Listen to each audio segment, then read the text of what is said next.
Ahora vamos a escuchar a Francisco Berbic, integrante de la Coordinadora de Abogados de Interés Público. Buenas tardes. Ante todo, muchas gracias, licenciada Vallejos, por la invitación.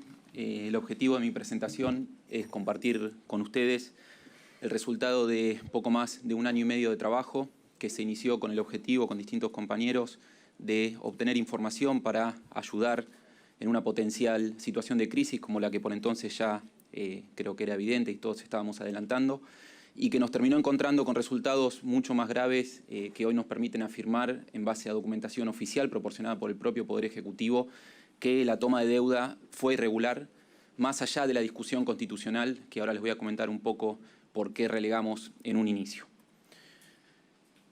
El disparador de la investigación fue esta nota del diario La Nación. Todos recordarán que cuando Macri asumió en los primeros meses de su mandato, afirmó drásticamente que no íbamos a asistir al Fondo Monetario Internacional. Lo que vino después fue una colocación de deuda externa en el mercado privado absolutamente extraordinaria y excepcional, con cosas tan disparatadas como el bono a 100 años. Y de un día para el otro, el 8 de junio del año 2018, el presidente anunció que íbamos a volver al Fondo Monetario Internacional. En ese momento también creo que muchos imaginábamos cuál era la causa, que después se terminó confirmando. La causa era que los mercados internacionales nos habían bajado la persiana debido justamente a ese tipo de endeudamiento, a ese nivel de endeudamiento, y a un país que ya para mediados del año 2018 demostraba que no tenía capacidad productiva para generar las divisas necesarias para hacer frente a ese tipo de endeudamiento. Esta nota del diario La Nación explica, como el título lo indica, un programa gestado bajo extrema presión, cómo el por entonces ministro de Economía, Nicolás Dujovne, viajó a Washington a negociar el acuerdo y volvió con el acuerdo firmado. Destaca y detalla en una serie de puntos cómo fueron las distintas reuniones con los miembros del staff del fondo, con distintos funcionarios, y, como les digo, anuncia la firma del fondo. Esto a nosotros, por supuesto, nos generó muchísimas dudas. La primera pregunta es cómo puede ser que esto no pase por el Congreso. Que esa fue una duda que fue muy ampliamente compartida y que hubo distintos planteos judiciales, tanto en sede contencioso administrativa como penal. La licenciada Vallejo fue una de las que avanzó este tema con el doctor Barcesat, Lozano también, Juan Grabois luego en sede penal, también Lozano en sede penal. Pero además de eso, lo que a nosotros nos llamaba la atención era, bueno, pero ¿por qué 50.000 millones de dólares y no 2.000, o 10.000 o 100.000? ¿Qué tipo de estudios se llevaron a cabo para poder saber cómo íbamos a pagar esa deuda? Insisto, en un contexto donde estábamos absolutamente enterrados con la deuda colocada en el mercado privado.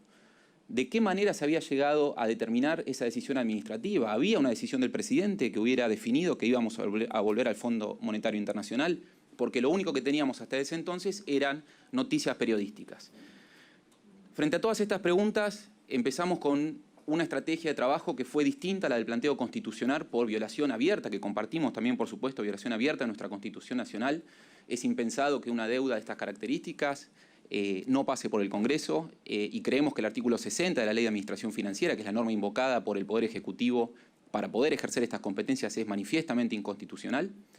Pero más allá de eso, intentamos una línea de trabajo distinta. Iniciamos una investigación en coordinación con otros dos compañeros de la coordinadora, Andrés Bernal y Augusto Martinelli, trabajando conjuntamente con el Vasco Murúa del Movimiento Nacional de Empresas Recuperadas, de IMPA, y con los compañeros del Sinfín, parte del CEPAS, del Centro de Políticas Públicas para el Socialismo. Empezamos a pensar cómo encontrar la información, porque para ese momento no había absolutamente nada publicado de qué es lo que había pasado en Washington, insisto, más allá de esta nota del diario La Nación y de otras notas colaterales que replicaban la misma información. En 1 año y medio de trabajo iniciamos 3 líneas distintas, una primera causa judicial, que es la causa Murúa, una segunda causa judicial que derivó después de un pedido administrativo, que es la causa Codiani, y además presentamos un pedido administrativo ante el Banco Central. Les voy a comentar ahora muy rápidamente el desarrollo de estas 3 líneas de acción y también qué es lo que encontramos al final del día. Como primera medida, frente a la absoluta desinformación que había sobre el tema, lo que iniciamos fue un amparo directo en sede judicial para pedirle al Poder Ejecutivo que nos informe y que nos entregue el texto completo de todos los documentos oficiales y que nos informe los alcances concretos del acuerdo que estaban anunciando. Frente a eso, el Poder Judicial rechazó la demanda en una sentencia de 1 página y media porque no habíamos ido antes a sede administrativa. La ley de acceso a información pública exige el paso por sede administrativa. Nosotros nos ocupamos de argumentar por qué no habíamos ido a sede administrativa, fundamentalmente por una cuestión de inutilidad y por una cuestión de urgencia, obviamente. Como les digo, en una página y media, en julio del año 2018, el juzgado federal rechazó la demanda. La Cámara confirmó ese criterio también en una sentencia de 3 páginas, 4 páginas, muy poco tiempo después. Y frente a eso presentamos un recurso extraordinario federal para llevar el tema a la Corte. Y acá pasó algo bastante curioso. En este recurso extraordinario federal, lo que hizo la Cámara Contencioso Administrativa, la Sala 3, fue correrle traslado al Estado. Lo quiso escuchar al Estado a ver qué decía sobre esto. Digo que es curioso porque el Estado hasta ese momento no era parte del juicio, porque nosotros estábamos como una mosca rebotando contra el vidrio tratando de entrar al sistema judicial todavía. Y el Estado respondió al recurso extraordinario federal. Después de plantear una serie de argumentos totalmente irrelevantes para el tema, lo que nos dijo fue que la información que estábamos solicitando estaba toda publicada y nos remitió a un sitio web, que es el enlace que pueden ver ahí en ese documento, que es un enlace del Ministerio de Economía, donde lo único que había publicado era la carta de intención y los memorandos adjuntos del primer crédito stand-by. Esta contestación la presentaron tarde, un día tarde. Entonces volvieron a presentarse y volvieron a insistir con esta idea y le pidieron al Poder Judicial que no intervenga en el caso, diciendo que la causa era abstracta. Este es un término muy técnico, pero lo que significa es que no había conflicto para resolver. ¿Por qué? Otra vez, porque toda la información que había sobre este tema ya estaba disponible y estaba en ese enlace del Ministerio de Economía. Insisto, lo único que había en ese enlace del Ministerio de Economía, que es lo único que hay publicado por el Estado Nacional hasta el día de hoy, es la carta de intención y los memorandos adjuntos. La carta de intención dice claramente que los adjuntos, los memorandos técnicos y de política financiera que se acompañan son hitos que deben usarse para el diseño del acuerdo. Es una carta de intención, la intención del Estado Nacional de endeudarse. Esto exige, obviamente, es un documento preparatorio y exige o la firma de un contrato bilateral a la vieja usanza o, en este contexto internacional, cuanto menos la aprobación por parte del FMI. Lo que está muy claro es que no puede ser, como lo dice la propia carta de intención, que la única documentación vinculada con la toma del crédito fuera esa. Cuando se publicó la carta de intención, hasta el momento que iniciamos la primera demanda no había absolutamente nada. Cuando se publicó la carta de intención, iniciamos con Eduardo Codiani, que está presente aquí, que es el coordinador del Centro de Estudios para la Integración Financiera, iniciamos otro pedido de acceso a información pública. Ahora sí en sede administrativa y ahora sí muchísimo más detallado. En ese pedido le pedimos al Poder Ejecutivo Nacional, al Ministerio de Hacienda concretamente, que nos entregue los expedientes, que nos entregue los actos administrativos, que nos entregue los dictámenes jurídicos previos que exige nuestra Ley Nacional de Procedimiento Administrativo y que nos entregue también el dictamen del artículo 61 de la Ley de Administración Financiera, que es un dictamen central para este tipo de endeudamiento externo, porque lo que tiene que hacer el Banco Central, controlando al Ministerio de Economía, es emitir una opinión previamente a la toma de deuda para ver cómo esa deuda va a impactar en la balanza de pagos, o sea, cómo vamos a hacer para enfrentar los vencimientos del endeudamiento. Pensamos que no nos iban a contestar. Curiosamente, el 28 de diciembre, el Día del Inocente, respondieron. Y nos respondieron una respuesta todavía más curiosa. Nos dijeron que el Estado Nacional, que el Poder Ejecutivo, no necesitaba estudios técnicos para hacer lo que había hecho. ¿Por qué? Porque era competencia del Poder Ejecutivo y no del Congreso. O sea, peras y manzanas. Una cosa es la cuestión de competencia, discusión que nosotros relegamos desde el inicio. Nosotros dijimos, ok, ustedes lo pueden hacer porque la Ley de Administración Financiera se lo habilita, pero no lo pueden hacer de cualquier manera. Entonces, lo que acá nos está diciendo el Ministerio de Economía es que no necesita estudios técnicos para tomar 50.000 millones de dólares con el FMI. Por supuesto que esto no respondía a nuestro pedido de administración pública, de acceso a información pública. No nos dieron los expedientes, no nos dieron los dictámenes, no nos dijeron si estaban siquiera y si había algún acto administrativo, sobre todo un decreto presidencial, que hubiera definido tomar la deuda en las condiciones en las que se lo hizo. Como eso implica una denegatoria tácita en el marco de la Ley de Acceso a Información Pública, promovimos un segundo amparo, también patrocinando a Eduardo Codiani, donde le pedimos al Poder Judicial que ordene al Ministerio de Hacienda entregar la documentación que nos había negado tácitamente en sede administrativa. Un día antes de contestar la demanda, el Estado Nacional nos mandó un documento extraoficial, una nota dirigida a Codiani, sorprendidos por la demanda judicial, literalmente, sorprendidos por la demanda judicial, y diciendo que toda la documentación que estábamos pidiendo, los 2 expedientes administrativos donde estaban ya no solo la primera, sino también la segunda carta de intención y sus memorandos adjuntos, estaban a nuestra disposición para retirarlos de sede del Ministerio.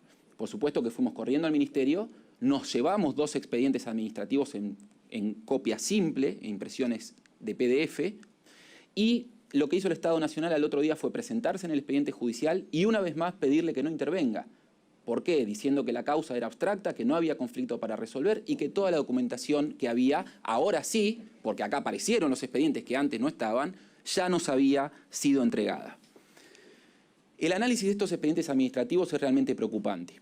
Nosotros encontramos como primera medida que el expediente fue caratulado 9 días después de la firma de la carta de intención y exactamente una semana después de que promovimos la primera demanda, que fue la que disparó el caso Murúa. Segundo, no hay ningún tipo de dictamen jurídico previo, como exige la Ley Nacional de Procedimiento Administrativo, para evaluar distintas cuestiones jurídicas en términos de procedimiento y en términos de competencia de los funcionarios que tomaron estos créditos. En tercer lugar, tampoco está el dictamen del artículo 61 de la Ley de Administración Financiera. La Ley de Administración Financiera es clarísima en este sentido. Dice que cualquiera sea el ente de la administración pública del Estado que tome la deuda, el Banco Central tiene que emitir una opinión previa a esa toma de deuda para evaluar cómo impacta en la balanza de pagos. Y esto de la balanza de pagos lo repito porque el propio Estatuto Constitutivo del FMI menciona esta terminología en más de 15 oportunidades. O sea, para tomar la deuda con el FMI era todavía más importante emitir este dictamen. Tampoco hay constancia de ningún acto administrativo, ninguna decisión administrativa. No hay decreto presidencial, no hay resolución del ministro de Hacienda y no hay resolución del directorio del Banco Central ni de su presidente que dijeran vamos a tomar la deuda en estas condiciones. Tampoco hay constancia de haberse suscrito acuerdo alguno. Podemos entender que en este contexto no sea un contrato bilateral tradicional como un contrato de alquiler, pero cuanto menos, insisto, debería haber un acto aprobatorio de parte del FMI que termine de consolidar esa intención de voluntad que nosotros manifestamos en nuestra carta de intención. Y por último, y esto adquiere una gravedad inusitada, los memorandos técnicos y de políticas financieras que están acompañados a la carta de intención no se fundan en ningún estudio, dictamen o informe, en nada. Esos datos no se sabe de dónde salieron y eso puede explicar en gran medida el nivel de improvisación con el que se tomó y cómo los propios datos, proyecciones, contenidos en esos memorandos fueron sistemáticamente violados y corregidos y vueltos a violar por la administración pública. Esto está aprobado con documentación oficial entregada por el propio Ministerio de Hacienda, que el Ministerio no llevó al expediente judicial, tuvimos que llevarla nosotros al expediente judicial, y que el Ministerio validó cuando le corrieron traslado de esa documentación, no negó su autenticidad. ¿Qué hizo el juez? El juez rechazó la demanda, pero no por ser la causa abstracta, sino que el juez rechazó la demanda porque dijo, claro, como los dictámenes técnicos no existirían, por esta respuesta que les comenté que nos dio el Ministerio de Hacienda, rechazó la demanda. Lo que pasa es que el juez se olvidó de una cosa fundamental. Nosotros no estábamos pidiendo solamente esos estudios técnicos. Nosotros estábamos pidiendo A, B, C y D, y el juez rechazó la demanda porque A no existiría, incluso en términos potenciales. Apelamos a esta decisión, y cuando apelamos a esta decisión, además de marcar todas estas cuestiones, por supuesto insistimos en la gravedad institucional del asunto y en la necesidad de obtener esta información.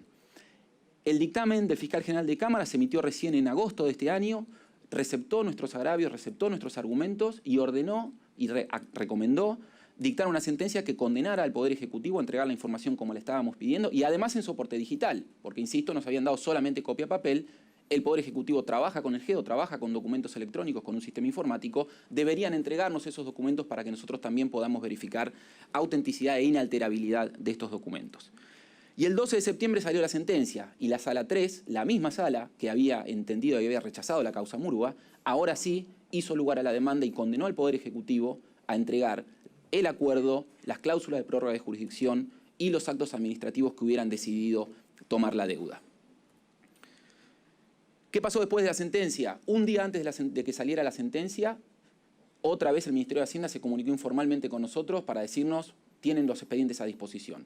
Después de dictarse la sentencia, nuevamente se comunicó extrajudicialmente para decirnos tienen los expedientes a disposición, vengan con un pendrive si quieren los documentos electrónicos. No llevó la documentación al expediente. Pero además de eso, en esta segunda nota, lo que nos dice Hacienda es que esa es toda la documentación obrante en el ámbito de esta jurisdicción relativa al requerimiento de información oportunamente realizado sin que existan otros actos que los allí instrumentados. Lo que nos está diciendo Hacienda es que lo único que hay son esos dos expedientes administrativos de los cuales surge esa información que les comentaba recién. De una manera un poco esquizofrénica, pocos días después, el propio Poder Ejecutivo interpuso un recurso extraordinario federal para llevar el tema a la Corte.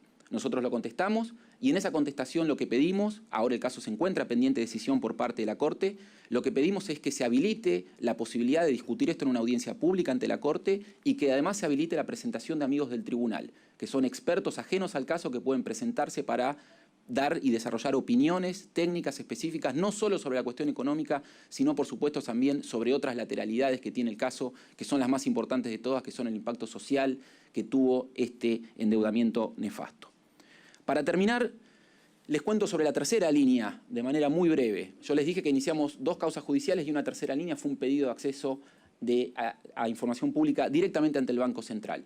Poco después de promover el segundo amparo con el señor Codiani, lo que hicimos fue pedirle al Banco Central que nos entregue los dictámenes del artículo 61 y que nos entregue también los expedientes donde se habían dictado esos dictámenes para ver qué habían tenido en cuenta en el análisis de la situación. El Banco Central nos contestó una respuesta también preocupante y que creo que termina de confirmar también la sospecha de que el FMI fue cómplice de esta estafa, donde nos dice que la firma de la operación en cuestión, antes de esa firma, esta institución llevó a cabo conjuntamente con el Ministerio de Hacienda, o sea, a quien tenía que controlar, y conjuntamente con el FMI, o sea, con su acreedor externo, llevó a cabo una evolución conjunta y que por eso firmó directamente la carta de intención y que aparentemente, suponemos, porque no surge de esos memorandos adjuntos, esa información habría surgido de alguna fuente oficial desconocida. Lo que demuestra esto de alguna manera es que, más allá de la discusión constitucional, que compartimos y suscribimos, que esto debería haber pasado por el Congreso, aún cuando concedamos la cuestión de competencia y pensemos que el Poder Ejecutivo podía tomar esta deuda, lo hizo de manera absolutamente irregular. Y en un sistema democrático, esto sabemos todos también, los medios son tan importantes como los fines. Los gobernantes elegidos democráticamente tienen discreción para evaluar mérito y oportunidad y para tomar decisiones porque tienen legitimidad política para hacerlo. En eso estamos todos de acuerdo. Pero no pueden hacerlo de cualquier manera. Hay leyes y procedimientos administrativos que el gobierno debió seguir y violó abierta y groseramente en toda la tramitación de los 2 créditos que hoy nos tienen en la situación que nos tienen. Todos los resultados de esta investigación están disponibles en una base de datos que también organizamos con la coordinadora. Están todos los documentos oficiales, las 2 causas judiciales, la causa administrativa y también las repercusiones que tuvo, sobre todo la sentencia de la Cámara, que en sede internacional tuvo muchas repercusiones. Aquí pasó un poco más desapercibida porque se dictó justo el mismo día de la sanción de la Ley de Emergencia Alimentaria. Muchas gracias.